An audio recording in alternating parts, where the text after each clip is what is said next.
So how can you achieve real health in 2026? Well, in any year, really. This is what I've found to be the easiest and most simple way of understanding how to achieve real health. And that's to get out of this big circle that most of us find ourselves in, especially in the United States. And what is this big circle? I use the word big because we're familiar with terms like big food companies, right? Big food, big pharma. I call it big medical, big hospital. Big pharma is pushing a lot of the things that come out of that. And then big government. And all of these things are in a circle. And I'm going to explain to you why that circle is designed in a circle. And if you can step out of that circle, you will find health. It takes work. It takes effort. It takes diligence and trouble and struggle and things like that. But if you can find yourself outside of that big circle, you're going to find health. So why is it a circle? Big food, right? Food companies that are subsidized by the government, big government. So basically they pay farmers a huge amount to farm only certain types of foods. Well, really, they don't pay them. It's the only way that you can make it profitable because of subsidies. And so what are those foods? Soy, wheat, corn, dairy. Those are the main things that are grown in this country that allow you to make money as a farmer. And so it's a big, huge factory farming that ends up getting on our shelves. Those foods come from the things that are farmed. And so it's pushed.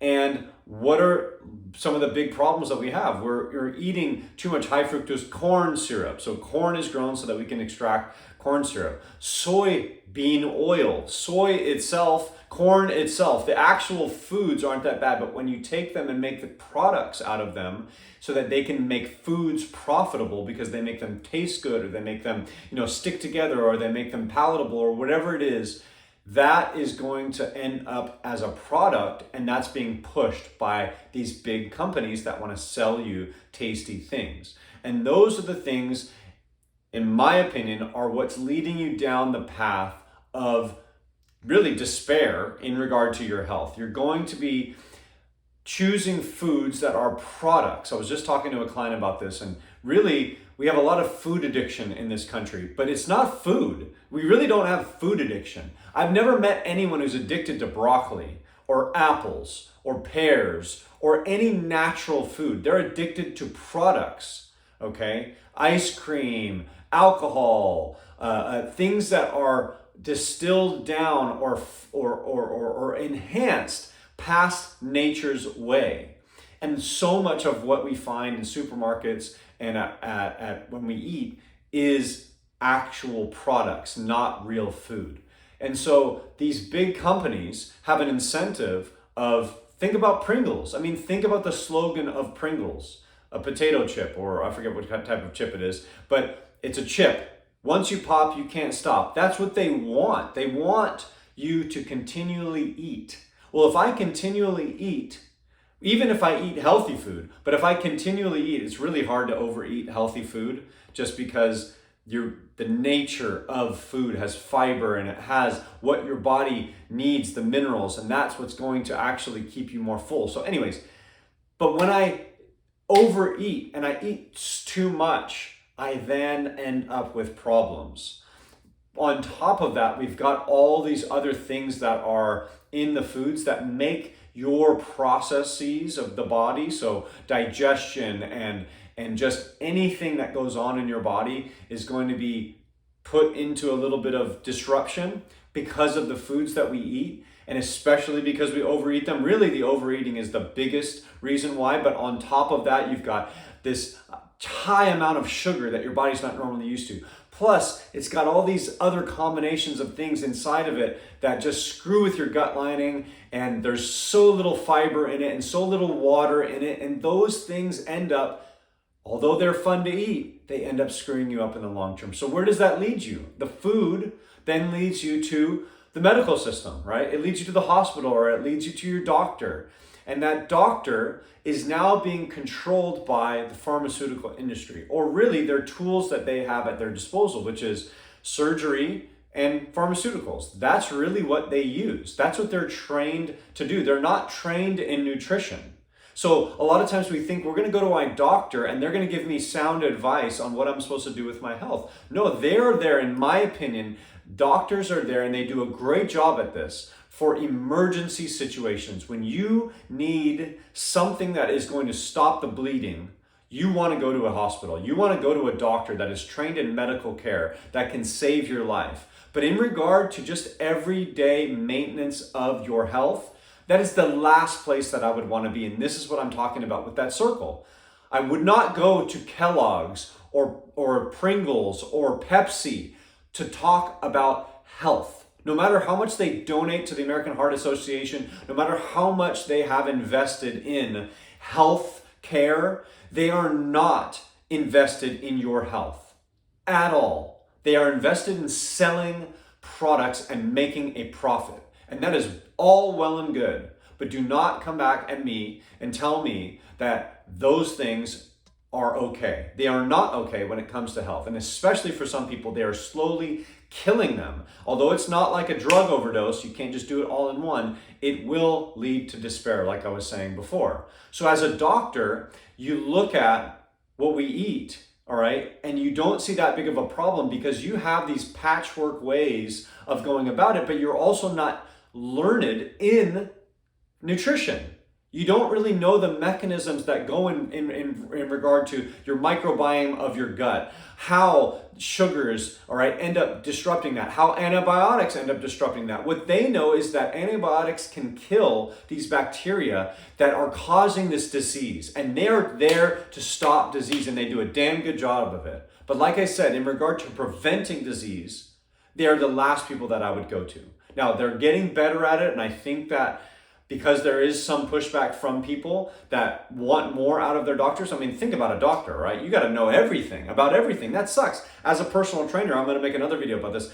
I'm in that same boat. People ask me questions about nutrition, talk about injuries, they talk about joints, they talk about sleep, they talk about anything that regard to the human body or health or preventative health or sickness. I have to have an opinion on because I'm the physical body person. It's very, very challenging. And if you're a doctor, you don't like saying, I don't know what the answer is. So you have to have answers. And most of the time, all right, they are operating at a very low level of understanding of these things. Some of them have a high level, but what I'm saying is their high level of understanding is in surgeries, it is in pharmaceuticals, it is in being an emergency stopgap between you and death. They are a great place to go. Really, a miraculous place to go when you think about all the lives that they've been able to save. But in regard to health, this is not where you want to be. So in that circle, if you can get out of the food, you're going to spend less trips to the doctor.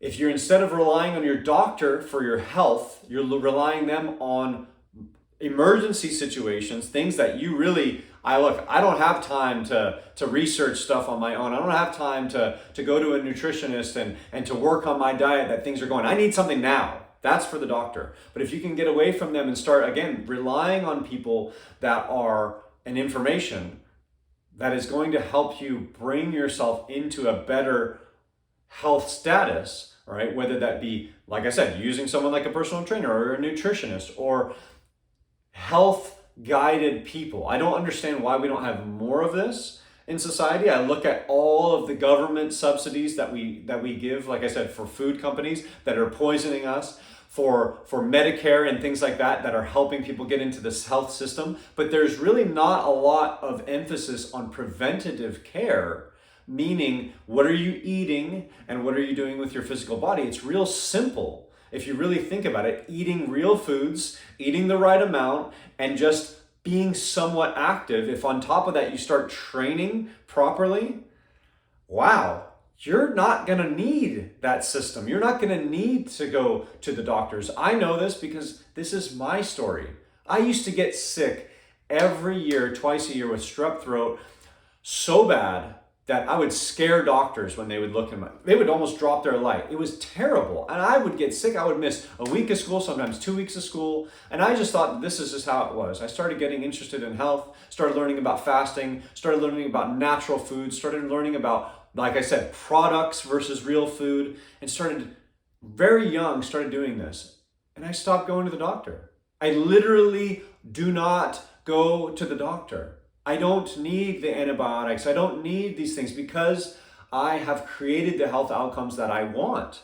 Now, there are emergencies that things happen, but like I said, I don't look at the doctor and go, anytime that something is up, all right, something is a little bit off, I don't go running to the doctor. I go running to, what have I been doing? What are the things that I'm doing? Because aliens aren't coming from outer space and zapping me with the cold and the flu, all right? I made a video about the response to some of these articles and things. And this is what sucks. You get, even on health websites, you're getting misled by this information that is steering you towards, this is what I kind of talked about. It's like a propaganda piece. They're steering you towards that big circle, that big system. Pharmaceuticals, food. It's okay to eat the ice cream. Literally in the article, it's like, it's okay to eat the ice cream. Even though that is what's screwing you up and causing you to have the susceptibility to colds and flus. That is how you get away from it, is when you stop looking at those things and you start going, okay, well, what's real, all right? And there's so many resources now out there. What I hate about the health and fitness, genre, and if you look at the industry, so many people are vying for attention, and they have the answers. No, it's vegan diet. No, it's carnivore diet. No, it's this. But they all have the right idea and they're not coming together, which is just get away from the big circle, the big BS system that is designed to keep you in that circle. It has an incentive to keep you in that circle. The food leads you to the doctors, which leads you to the next thing, the pharmaceutical industry. The doctors have a solution for you. You can eat your ice cream, just take this shot. You can eat your ice cream, just take this pill. That is going to then lead you down another path, which is, yeah, you might have some relief from whatever symptom that you're having, but the root cause is not going to be changed. So you get relief from the symptom, the root cause is still there, you have less symptoms here, but a lot of times you end up with another symptom. So instead of you having one problem and then solving that and pushing that away, you now have, your original symptom is gone, but now you still have the original problem and you have another problem. So now you get two problems. And then this problem ends up happening. Well, they got another drug for that. Now you got another problem, all right, that you got rid of. So you end up always just stacking problems on top of each other versus getting rid of the root. And with the root, like I said, really, I look at it as food. You are what you eat. Aliens aren't coming down and zapping you with too much fat on your body. You're doing that yourself by overeating. It's very simple. And what's interesting about our society today is that we are allowing this.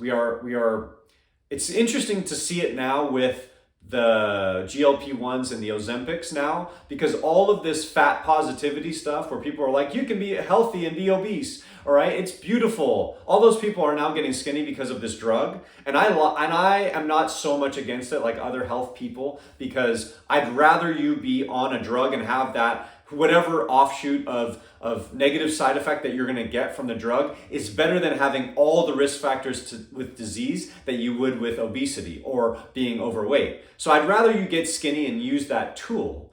But it's interesting that our society does not look at getting healthy in the same way that we normally should. We really look at it as we need to have an outside solution to these things. We look at things like we have to have a pharmaceutical intervention to be able to deal with the problems that we have, when in reality, we always have the solution. I remember listening to Dr. Pharma, and he talks about cancer, and this is one of the biggest things that he goes on. And he goes, we know the cure for cancer.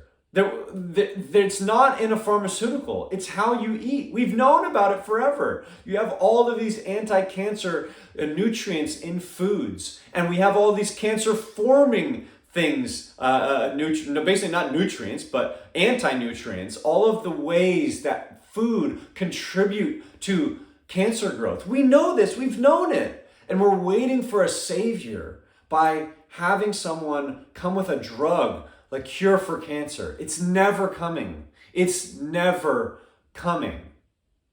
And this is why, is because the root isn't being solved. You're not deficient in some cancer drug. That is not the reason why you're getting cancer. There's something going on. Now, sometimes it's genetic mutation, and that's what ends up happening. But what allows these to proliferate in your body?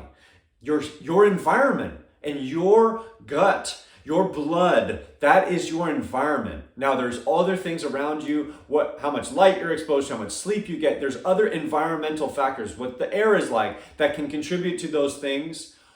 But on the biggest scale, you are what you eat. And if you can control that and get outside the big food system, you're going to spend less trips at the doctor. You're going to have less need for these medical interventions. You're going to have less need for emergency. Well, they're not looked at as emergency, like I was saying. These are just common things that people do in regard to the pharmaceuticals. You'll spend less time there. And then on top of that, the big government, all right? If we can start to tell government, hey, we want to subsidize things like nutritionists and personal trainers and gym memberships and preventative care, and demand that out of them, then they will change. The industries will change. The reason why it's such a big profitable thing, you put such a little amount in and you get this huge amount out with food companies. Same thing with pharmaceutical companies. Oh, the vaccines were free. They were not free. The government paid for those things with your tax dollars, and people got billions of dollars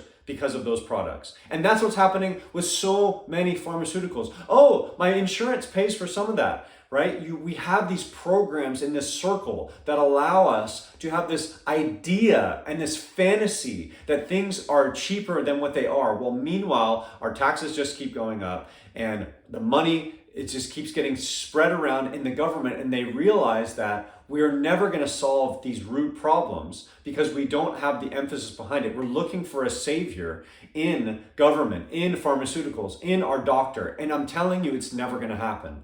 The problems that we're going to start seeing coming soon are doctors aren't going to be able to do anything. You're not going to be able to make drugs fast enough to be able to stop the problems because we are causing them ourselves. And that is a very sticky situation, but the prescription that I'm trying to offer today, and this is, again, what's happened to me, is step outside that circle. Give yourself the understanding that we have standard inside of us, everything that we need to be able to be healthy. Food that we eat or don't eat has the ability to create the health outcomes that we want or don't want.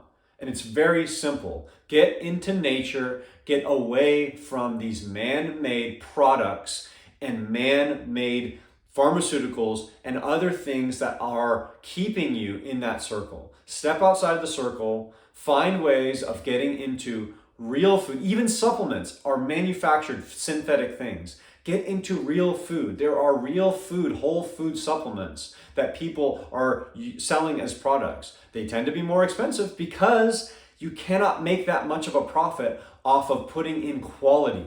Garbage in, garbage out. Look at what costs very little. A ton of calories in a Twinkie, all right? Hey, that's calorie dense, all right? But it's zero nutrition, and it costs literally nothing to make, and they make a profit out of it. So if you want quality, you got to ask for quality. And I think if you can find yourself stepping outside of that circle more often, eating more real foods, doing things and relying on people that are not part of that circle, you are going to find better outcomes in this year of 2026, but also in any year that you decide to do this. So that's it for today. Until next time, I'll see you then.